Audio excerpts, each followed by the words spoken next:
One is the urgent need to restore order. What followed Wednesday's jury verdict in the Rodney King case was a tragic series of events for the city of Los Angeles. Nearly 4,000 fires, staggering property damage, hundreds of injuries, and the senseless deaths of over 30 people. To restore order, right now, there are 3,000 National Guardsmen on duty in the city of Los Angeles. Another 2,200 stand ready to provide immediate support.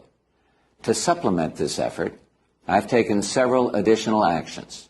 First, this morning I've ordered the Justice Department to dispatch 1,000 federal riot-trained law enforcement officials to help restore order in Los Angeles, beginning tonight.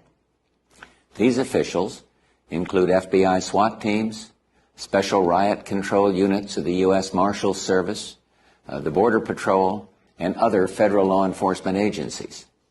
Second, another 1,000 federal law enforcement officials are on standby alert should they be needed. Third, early today, I directed 3,000 members of the 7th Infantry and 1,500 Marines to stand by at El Toro Air Station, California.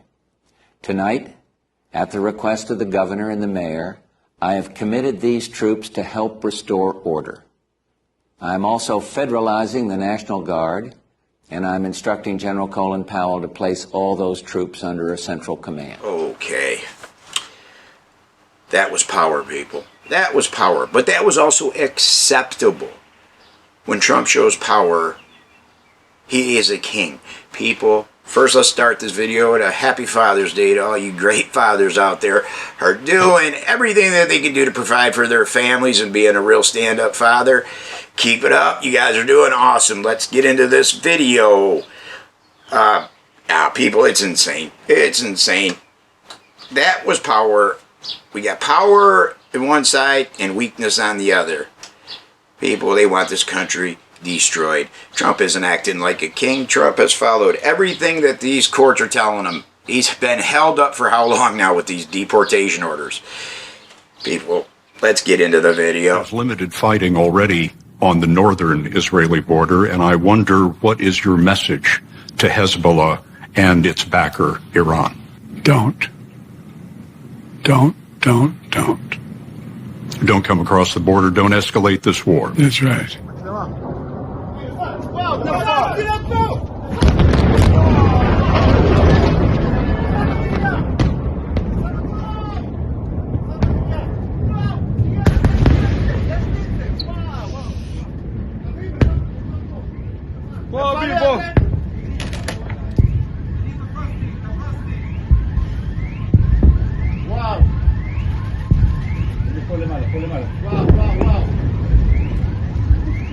Now, who is the voice in the world that can negotiate some type of agreement in this? Who holds the moral authority?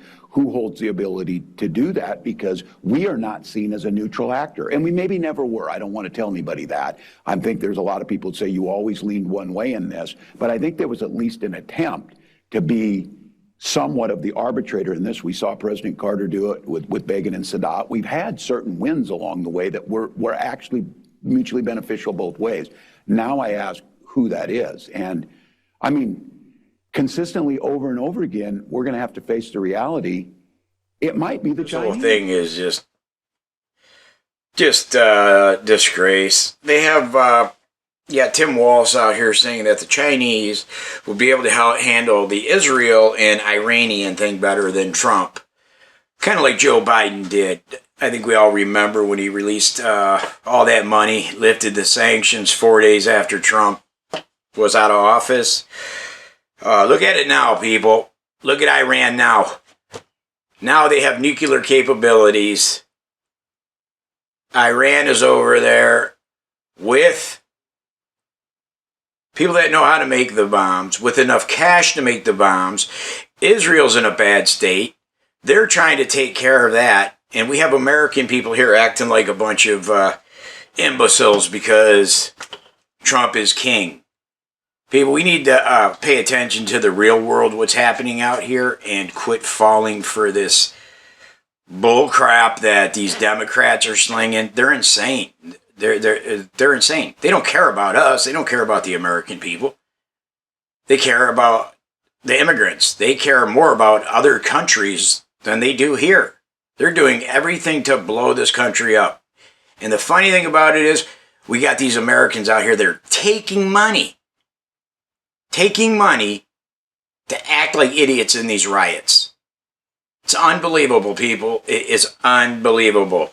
Let's continue. He was at that press conference doing his job, asking questions about what is taking place in California, the state that he represents, and on behalf of the American people. And he was recklessly and aggressively manhandled. That was unacceptable. It was unconscionable. It was unpatriotic. It's un-American. And every single person who was involved in manhandling Senator Padilla should be held accountable to the full extent of the law. Yes. So this is not going to end until there is accountability and until the Trump administration changes its behavior. This administration is not about law and order. It's about lawlessness and disorder. And that's what we've seen from day one of the Trump administration. You have Akeem Jefferies. One thing I can say about him is he's got to be one of the dumbest ones there. This is one that was, he's going to be coming out on the Diddy list. He's already been a lot of talk about him and his little freak-off party over at Diddy's.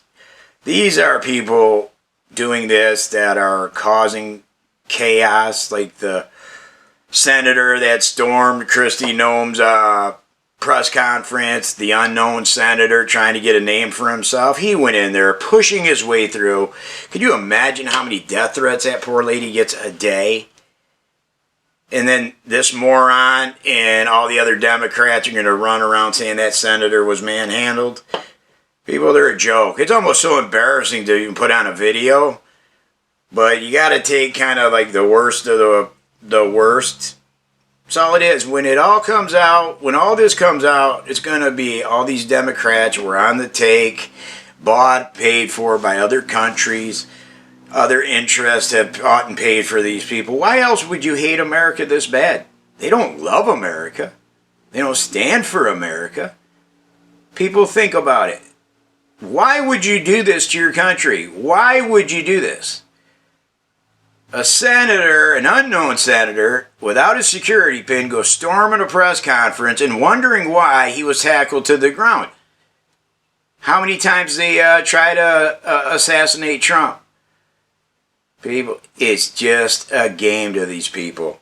They have so many skeletons in their pockets. They are afraid that Trump is going to pull it out and they're all going to be busted. Why other reason would you do this to your country? I love my country. Most people that watch these videos love their country. And all they do is badmouth us, especially with all this stuff going on in Iran and other countries. They're trying to make us look like we're not together. And that's what's going on here, people. These protesters that are here from other countries. We can't have that here. It's gonna be devastating. We have too many people in here, too many undocumented people.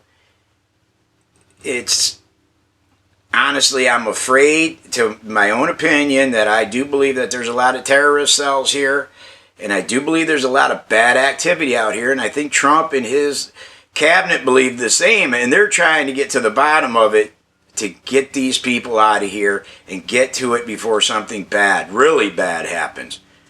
But these morons are stopping everything he does. They're stopping them. You want to see power? This is my power. favorite my favorite President Trump story. This is my number one favorite of all time.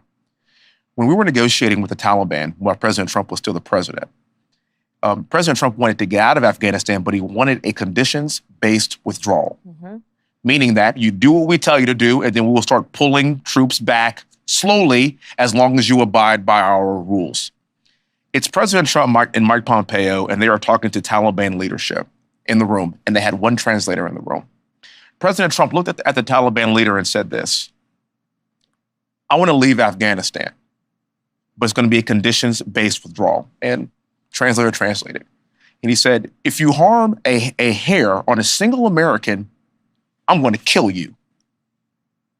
And the translator goes, and Trump goes, tell him. Translate. Yes. Tell him what I said. Reached in his pocket, pulled out a satellite photo of the leader of the Taliban's home and handed it to him. Shut up. Got up and walked out the room. He reached the end of the tunnel as our dogs chased him down. He ignited his vest, killing himself and the 3 children. His body was mutilated by the blast. The tunnel had caved in on it in addition. But test results gave certain, immediate, and totally positive identification. It was him.